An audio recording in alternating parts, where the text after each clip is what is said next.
Buenísimo, muchas gracias. Gracias por la invitación. Es un gusto estar acá. Hace varios años ya yo estuve trabajando en el italiano, por un año haciendo investigación en el Instituto de Ciencias Básicas y Experimental. Así que es siempre un honor estar acá de nuevo. Como dijeron, vamos a charlar un poco sobre la evaluación de la inteligencia artificial generativa en salud, yendo de benchmark a la evidencia clínica que se necesita para poder traer estas tecnologías a la práctica clínica. Primero un disclosure, yo trabajo también part-time en una empresa que se llama A2C Radiology AI. Y quería empezar hablando sobre el área en la cual yo estoy más cercana, que es el área de radiología o diagnóstico por imágenes. Y para empezar quería como poner en contexto cómo nosotros vemos en el futuro que eh, la AI va a estar integrada en diagnóstico por imágenes. En este paper que publicó nuestro laboratorio, básicamente lo que proponemos es que en el futuro, cada vez que una imagen se hace, una tomografía, una resonancia, un residente que está, digamos, hecho por inteligencia artificial va a generar un reporte de las imágenes preliminar que después el radiólogo va a verificar y va a generar el reporte final que va a ser compartido con el paciente y eso va a volver también a la inteligencia artificial para que aprenda de los errores que tuvo. Pero para poder llegar a este punto, lo primero que tenemos que tener es una forma de evaluar los reportes generados por inteligencia artificial. Y en general tenemos que tener dos tipos de evaluaciones. Una evaluación es una evaluación que pueda llegar a ser rápida y escalable, es decir, que podamos evaluar miles de reportes generados por inteligencia artificial automáticamente sin necesidad de que haya un radiólogo verificando cada una de los reportes. Y obviamente tenemos que tener una evaluación también por expertos, que va a ser un poco más lenta, pero obviamente más rigurosa. ¿Cómo la comunidad científica, cómo está evaluando estos reportes de radiología generados por inteligencia artificial? Bueno, básicamente usan los informes de radiología que ya están hechos por radiólogos. Es decir, si tenemos una base de datos de imágenes junto a los reportes de radiología de esas imágenes, lo que se hacen es comparar estos dos reportes, un reporte generado por inteligencia artificial y un reporte generado por el radiólogo. Y una vez que comparamos esos dos reportes de distintas maneras, podemos generar una métrica o un score para ese reporte de inteligencia artificial y eso nos va a decir si el reporte es bueno o es malo. ¿Y cómo sabemos que las métricas son buenas? Bueno, las tenemos que evaluar. Para evaluarlas, básicamente comparamos la métrica con un score dado por radiólogos eh, respecto a qué tan bueno es el reporte y podemos ver entonces si las métricas se correlacionan con la opinión de los radiólogos. Si una métrica tiene una buena correlación con la opinión de los radiólogos, podemos decir que está alineada con la opinión de los radiólogos y es una buena métrica para evaluar estos reportes generados por inteligencia artificial. Respecto a qué métricas se utilizaron, bueno, obviamente cuando el campo estaba empezando, lo primero que se empezó a utilizar son las métricas que ya estaban desarrolladas para el campo de procesamiento del lenguaje natural, que ya tiene varios años de existencia. Hay métricas que son muy simplísticas, como son las Blue y Rouge, que lo que hacen es comparar simplemente las palabras que están en un texto de referencia y el texto generado y ves qué tanto coinciden ese número de palabras. De acuerdo a qué es la referencia y cuál es el texto a evaluar, tenemos las distintas métricas. Pero obviamente esto no es suficiente para evaluar la inteligencia artificial en medicina y acá quería solamente mostrar algunos ejemplos de cómo estas métricas que funcionan relativamente bien para otro tipo de textos que no son médicos, fallan eh, bastante cuando son traídas a la medicina y a la radiología. Para poner un ejemplo en la cual sí funcionarían, si obviamente si la frase de referencia es exactamente la misma que la predicción, las dos métricas van a dar un valor alto. Pero después le quiero mostrar este ejemplo en el cual la única diferencia es que se dice no se observa hemorragia intracraneal y se observa hemorragia intracraneal, es la negación. Obviamente, desde el punto de vista del significado, esto es completamente diferente. Sin embargo, las métricas casi que no penalizan esta, esta diferencia que es tan fundamental. Y en contraste, si nos ponemos a ver otras frases como estos dos ejemplos que tenemos acá, en las cuales el significado clínico es básicamente lo mismo, pero una de las métricas al menos las penaliza simplemente por la diferencia en las otras palabras que están en el texto que no tienen mucho significado clínico. Entonces, obviamente hay que ir un poquito más allá de las métricas tradicionales del lenguaje, de procesamiento del lenguaje natural, porque no son suficientes para evaluar los textos médicos en general. La comunidad lo que hizo para empezar a tratar de superar este problema es utilizar métricas basadas en entidades y relaciones, extraer entidades y relaciones del texto y solamente comparar esas palabras. Por ejemplo, si tenemos un reporte de radiología como el que muestro acá arriba, vamos a ver que simplemente, en vez de utilizar todas las palabras de relleno, básicamente, solamente vamos a capturar las palabras que tienen algún significado médico y detectamos qué tipo de entidad es. Por ejemplo, si es una observación radiológica o si es un área anatómica, por ejemplo, acá el cerebro. Y en el reporte generado por inteligencia artificial vamos a extraer los mismos entidades y vamos a compararlas.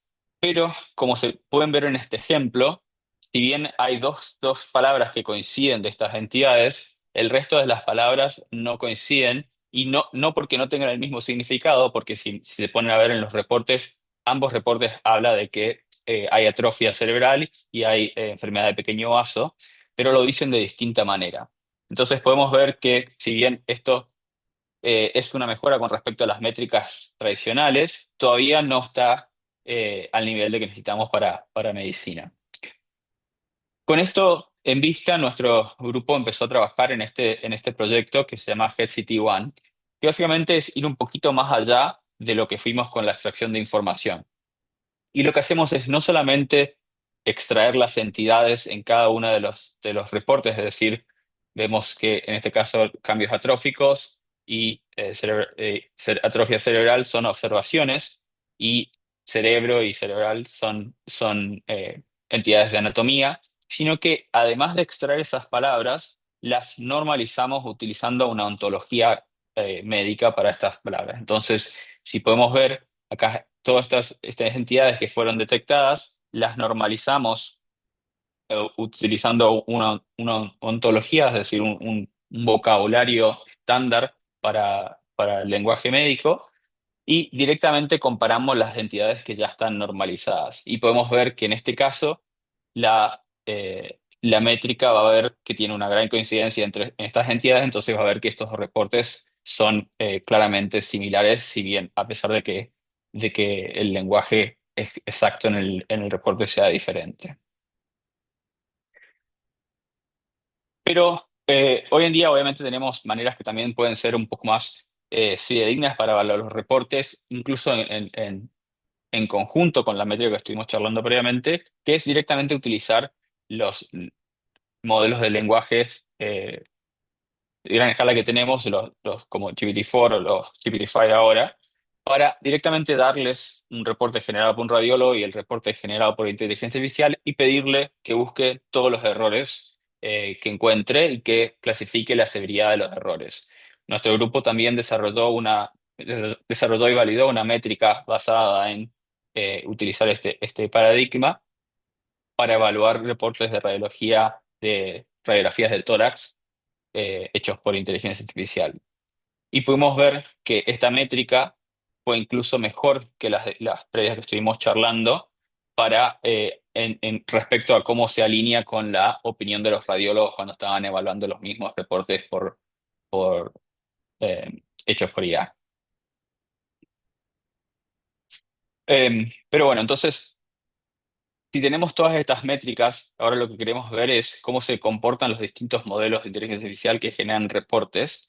Y para eso nuestro grupo también desarrolló este leaderboard, que es un leaderboard en cualquier organización, empresa o grupo de investigación que hayan desarrollado modelos de inteligencia artificial para generar reportes de radiografías de tórax pueden submitir sus resultados. Tenemos un test, un grupo, digamos, de un dataset para testeo que no está, digamos, disponible al resto de los grupos. Solamente pueden mandar los resultados, o sea, no tienen el valor, digamos, el ground truth. Eh, y con esto nosotros básicamente generamos un leaderboard en el cual los distintos grupos pueden ver sus modelos que bien se desempeñan en distintos datasets. Eso, entonces, ¿para qué necesitamos este tipo de métricas?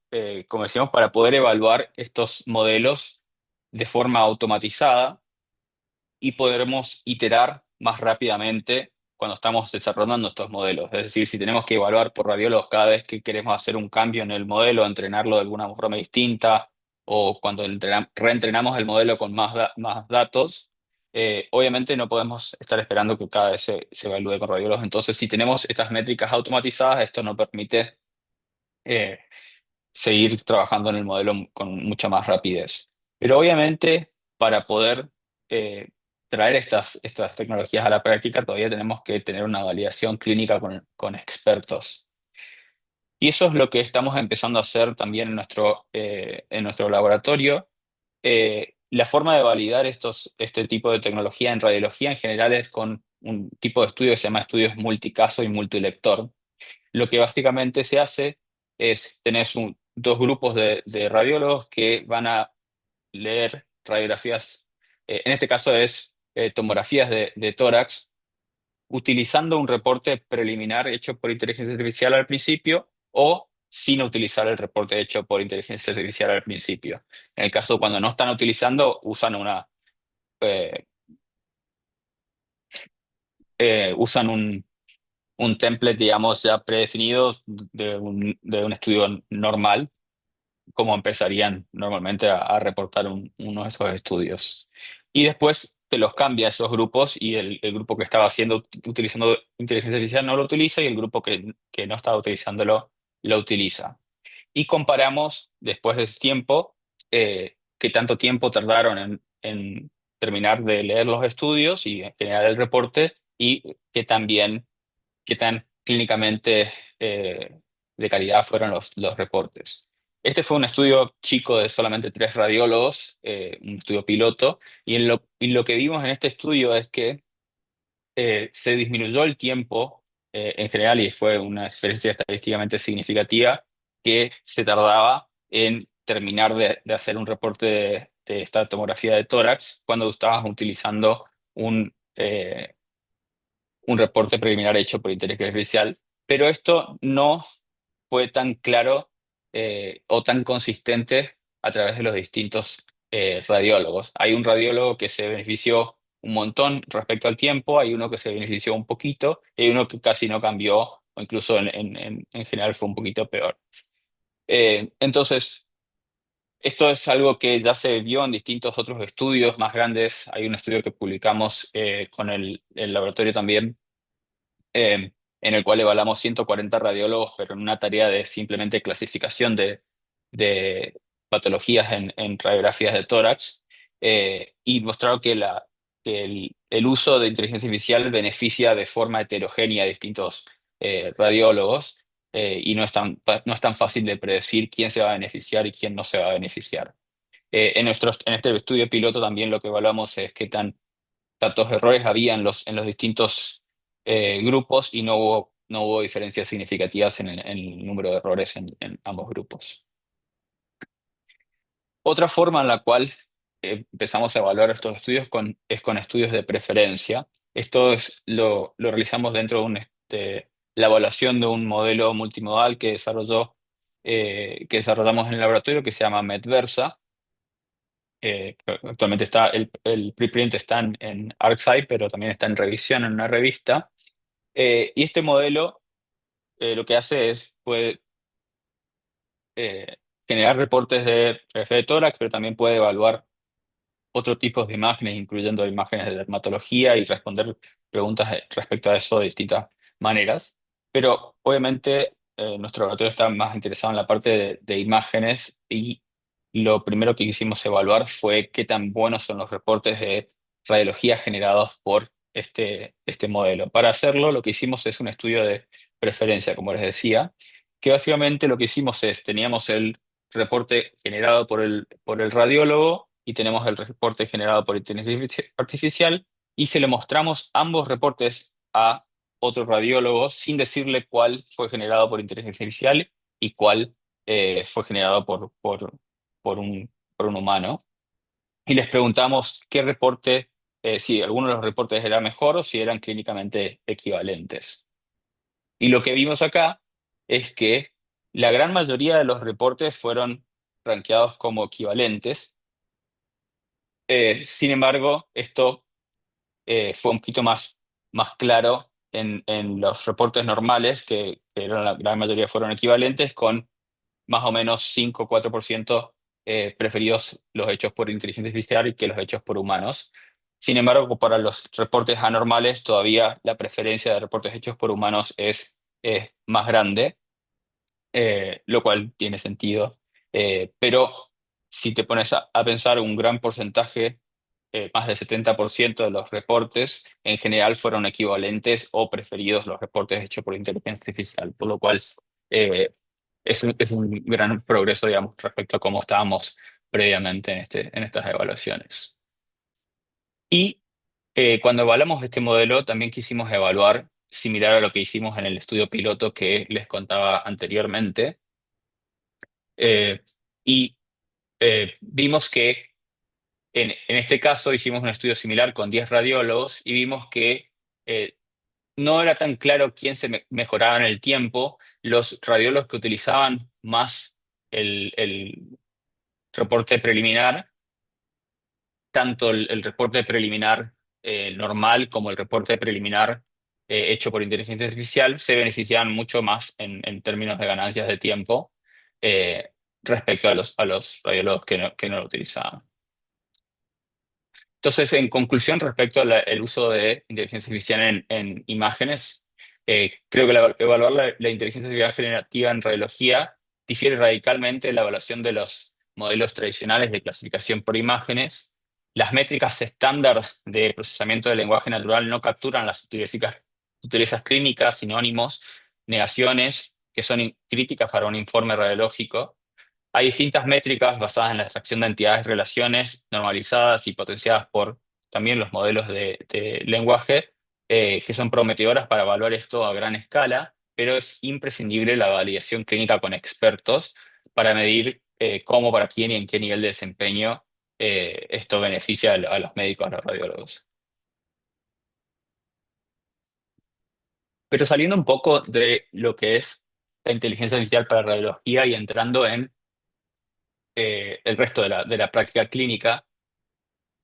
No sé si empezaron a notar, pero ya hace un año por ahí, un año y medio, empezaron mucha gente a decir que la inteligencia artificial es mejor que los médicos, ¿ya? Y esto nació todo un poco con uno de los papers que empezaron a mostrar que los modelos de lenguaje tenían un buen desempeño en los exámenes de licenciamiento médico en Estados Unidos.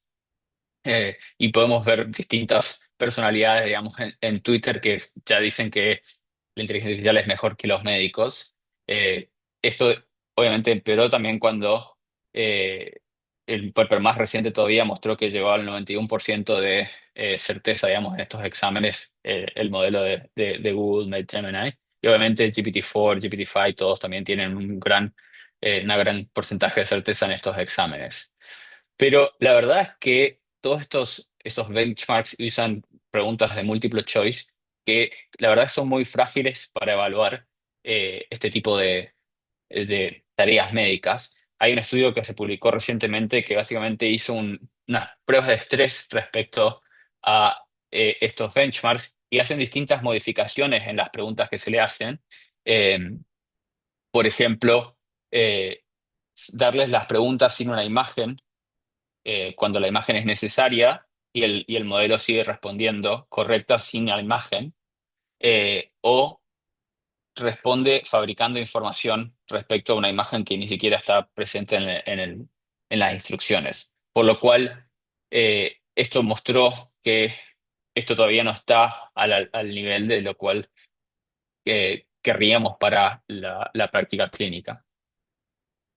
Entonces, para poner un poco en contexto cómo funcionan estas evaluaciones, se le da una viñeta clínica y se le dan las opciones de multiple choice, pero esto obviamente no evalúa el interrogatorio, no evalúa el diagnóstico diferencial durante las conversaciones, no evalúa el uso de terminología, digamos, de paciente, no, lenguaje no médico para llegar al diagnóstico, y obviamente siempre se basa en opciones de respuestas que están dadas ahí. O sea, si un paciente viniera con las cuatro opciones que pueden ser dentro de las cuales las cuatro, una de esas tiene que ser correcta, la medicina sería muchísimo más fácil.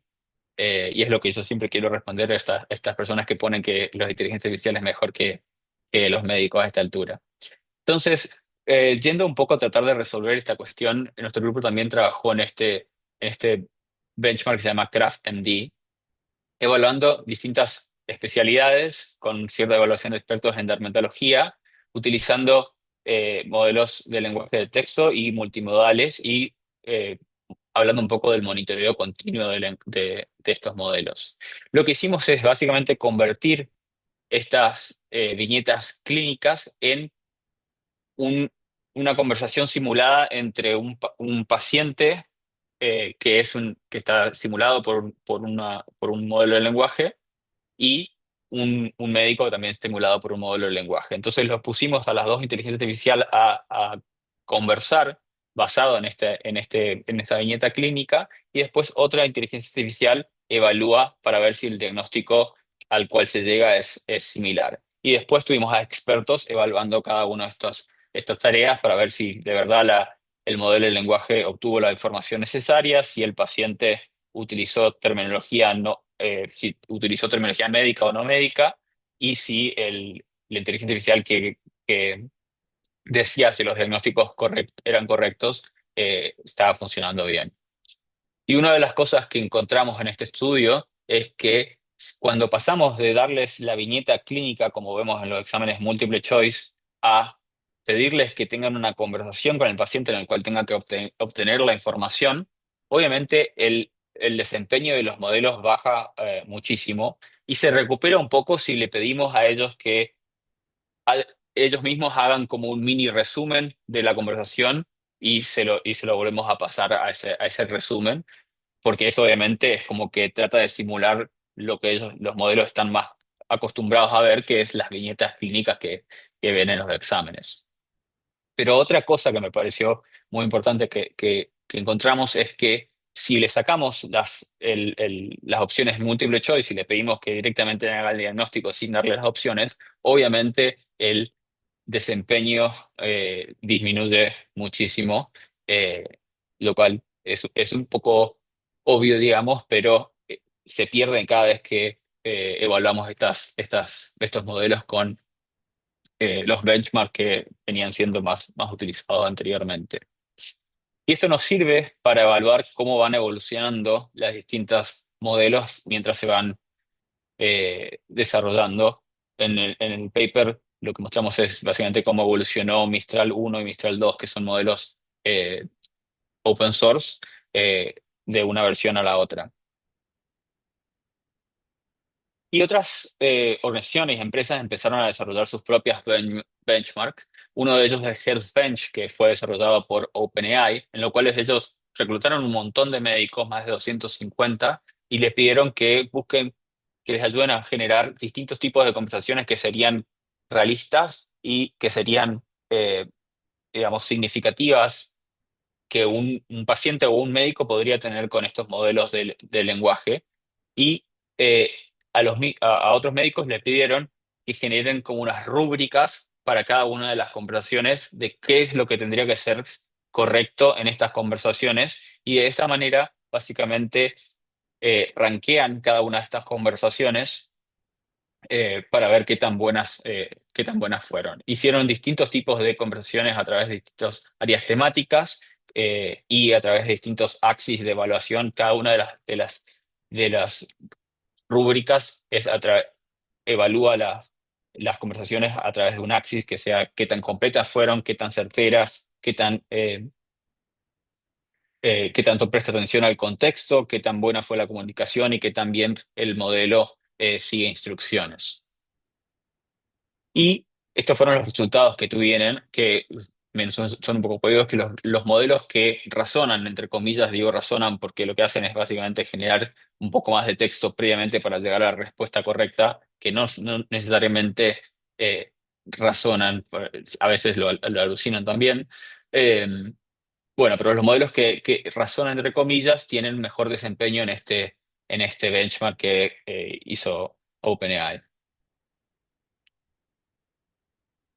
Recientemente, cuando OpenAI sacó GPT-5, también lo evaluaron con este benchmark y mostraron que también se mejora un poquito con respecto al modelo previo que era O3. Pero yendo un poco más allá de simplemente las conversaciones, hay otros estudios que empezaron a ver cómo podemos evaluar los modelos de lenguaje en situaciones un poquito más realísticas. En este caso, eh, Agent Clinic lo que hace es simular también las conversaciones, pero también le puedes pedir exámenes de imágenes, puedes pedir laboratorios y después de eso llegar a un diagnóstico. Y bueno, también muestran cómo se desempeñan los distintos modelos utilizando este tipo de evaluación que es un poquito más detallada. Y más recientemente, Microsoft desarrolló este modelo que es un grupo de agentes de inteligencia artificial, pero no solamente tenías que llegar al diagnóstico a través de la conversación, sino que también cada estudio que vos pedís tiene un costo. Entonces evaluaron no solo qué tan buenos eran para diagnosticar, pero también cómo se comportaban con respecto al costo. Esto es para evitar, por ejemplo, que simplemente una inteligencia artificial que pida todos los estudios tengan muchísimo más eh, poder diagnóstico que una inteligencia artificial que sea más costo-beneficio. ¿Sí? Y nosotros queríamos escalar y mejorar esta evaluación por inteligencia artificial yendo un poquito más allá de lo que estuvimos mencionando recientemente. Como dijimos, las evaluaciones eh, son en general para un solo paciente y generalmente asumen recursos ilimitados y tiempo ilimitado. Pero la medicina en general tiene múltiples pacientes que se manejan al mismo tiempo y generalmente hay recursos limitados y tiempo limitado. Para eso lo que nosotros estamos desarrollando ahora es lo que nosotros llamamos el Clinical Environment Simulator, un simulador de entornos clínicos en el cual básicamente vamos a simular directamente, en este caso, un departamento de emergencias médicas con los distintos recursos, el laboratorio, las imágenes, cuántas enfermeras hay, cuántas camas hay, etcétera. Y vamos a tratar de poner al modelo del lenguaje a interactuar con este eh, entorno simulado y manejar pacientes en tiempo, eh, entre comillas, real, y ver cómo se desempeña en esto. Esto es como un ejemplo de la plataforma que estamos utilizando, pero la clave en esto es cómo simular estos pacientes de forma fidedigna. Lo que queremos llegar al punto es que podamos tener un tipo de escenario clínico de un paciente y que de acuerdo a cómo se comporta el médico o el modelo del lenguaje, lo que le pase al paciente o lo que simulemos que le pase al paciente va a ser diferente. Es decir, si se retrasa el uso de heparina o si se retrasa el uso de trombolíticos, los valores que damos en este paciente, por ejemplo, en los signos vitales o si el paciente se deteriora o no se deteriora, tendrían que ser diferentes. Entonces, estas trayectorias contrafactuales son los que es la clave de simular correctamente para que esto sea un buen ambiente de evaluación de estos, eh, de estas inteligencias artificiales. Para eso lo que vamos a hacer es básicamente utilizar bases de datos largas y tratar de eh, modelar cómo se comportan estos pacientes de acuerdo a las distintas intervenciones que se hagan. Tenemos ya un- estamos trabajando en conjunto con el hospital de Beth Israel y el conjunto con el departamento de emergencias de Stanford para tener estos datasets grandes que nos permitan entrenar los modelos que nos ayuden a generar estas trayectorias contractuales y generar esta simulación para ver cómo se manejan los pacientes. ¿Qué evaluamos con este sistema? Bueno, evaluamos el razonamiento temporal, es decir, cómo los modelos del lenguaje entienden que la evolución del paciente cambia con el tiempo y de acuerdo a las acciones y siguen tomando las decisiones correctas a través del tiempo, cuando también tienen que manejar múltiples pacientes al mismo tiempo y saber que si le damos una cama a un paciente que no es tan necesario que esté internado, después no vamos a tener una cama para otro paciente que quizás la necesita más. Y obviamente también respecto a cómo pedimos imágenes, cómo pedimos laboratorios, que todo esto tiene un costo a nivel de tiempo y de recursos que hay que tener en cuenta cuando lo hacemos. Para mostrarles cómo está funcionando actualmente el simulador, lo que hicimos es básicamente con Cloud Code en Chrome, lo pusimos a manejar el simulador que generamos y pueden ver cómo empieza a pedir distintos estudios y a evaluar cómo sigue la historia del paciente.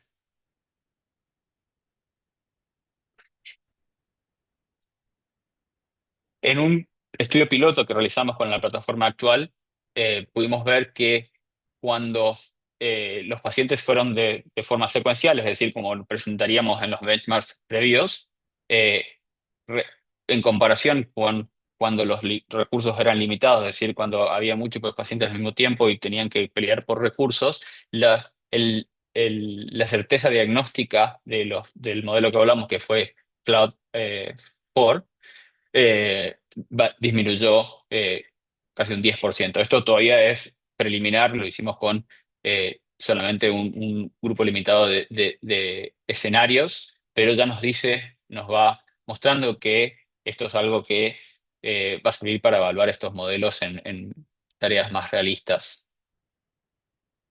Y queremos ir un poquito más allá de la forma de evaluar actual que solamente se basa en texto para este tipo de, de tareas médicas y también estamos desarrollando un simulador de entornos médicos similar, pero para conversaciones por voz.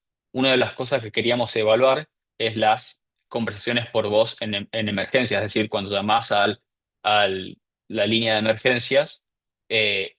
Entonces desarrollamos un simulador en el cual estamos testeando con distintos grupos de emergencias médicas para ver cómo un paciente simulado también en este caso y un médico o un especialista, un paramédico, etcétera, teniendo esta conversación, se comporta y después vamos a evaluar la inteligencia artificial teniendo la misma conversación y ver si lo hace adecuadamente o no.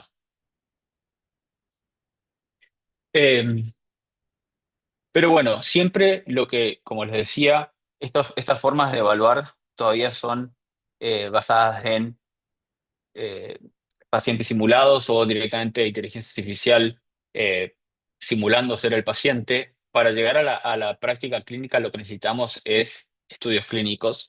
Hay algunos estudios que empezaron a hacerse ya, que por ejemplo AMIE de Google, utilizando actores haciendo de pacientes, lo pusieron a tener una conversación con su inteligencia artificial o con proveedores de atención Dylan, primaria. ¿Sí? quedan 5 minutos, perdón la interrupción. No hay problema. Y mostraron que el modelo de inteligencia artificial fue mejor que los proveedores de atención primaria distintas, en distintas métricas, incluyendo no solo la certeza diagnóstica, pero también cómo el actor percibió la conversación, incluso la empatía. Esto es algo que también salió en las noticias mucho tiempo, que el modelo de inteligencia artificial fue más empático que los proveedores de atención primaria.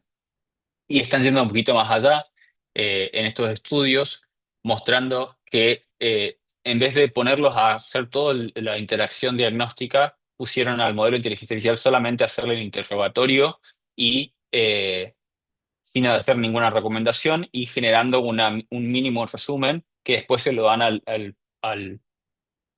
proveedor de atención primaria para que cuando esté evaluando al paciente tenga ese resumen. Y compararon a la inteligencia artificial con otros proveedores de atención primaria para ver qué era mejor. Y los proveedores de atención primaria que vieron estos resúmenes encontraron que prefirieron el, eh, el resumen hecho por inteligencia artificial con respecto al resumen hecho por otros profesionales. Este grupo de Google está trabajando también con el Hospital de Beth Israel y tienen un estudio piloto que ya está en marcha ahora, tratando de poner este tipo de paradigma, digamos, de generar una nota previa que el paciente vea al verdadero médico y ver cómo estos funcionan en la práctica clínica. Y hay otros grupos, por ejemplo, el grupo asociado a OpenAI, Pendagel, que está en Kenia, en el cual utilizaron una inteligencia artificial. Básicamente diseñaron una plataforma en la cual, cuando estaban escribiendo la historia clínica, la inteligencia artificial les podía dar una alerta, que puede ser roja, amarilla o verde, y de acuerdo a las recomendaciones de la inteligencia artificial, ellos podían cambiar al final la nota y cambiar la decisión clínica y mostraron que los que tenían acceso a la inteligencia artificial tuvieron menos errores respecto a la historia clínica, los estudios que se pidieron, el diagnóstico y el tratamiento. Sin embargo, no encontraron ningún resultado en los resultados reportados por el paciente, no hubo cambios. Eh, Sin embargo, esto fue a pocas semanas después de la, de las consultas, por lo cual no es demasiado de relevante. Como les decía, el estándar sigue siendo los estudios clínicos. Hicimos una revisión sistemática hace ya 2 años que mostró que la gran mayoría de los estudios están básicamente hechos en gastroenterología y radiología y más generalmente en Estados Unidos o en China, por lo cual necesitamos empezar a hacer muchos más ensayos clínicos eh, para poder digamos, llevar estas tecnologías a la práctica. Y para concluir entonces, lo que quería decir, bueno, obviamente las evaluaciones más populares hoy en día de inteligencia artificial están absolutamente limitadas. Hay alternativas más sofisticadas que están siendo desarrolladas, pero muchas todavía simplifican mucho la práctica clínica. Nosotros creemos que los simuladores de entornos clínicos como los que estamos desarrollando son herramientas prometedoras para evaluar la inteligencia artificial en ambientes más cercanos a la práctica pero de forma escalable, es decir, que nos permita evaluar y iterar en el desarrollo de estos modelos e incluso dar feedback a estos modelos para que aprendan mejor. Pero al fin y al cabo, los estudios clínicos y los ensayos aleatorizados siguen siendo el estándar para poder llevar esto a la práctica. Muchas gracias.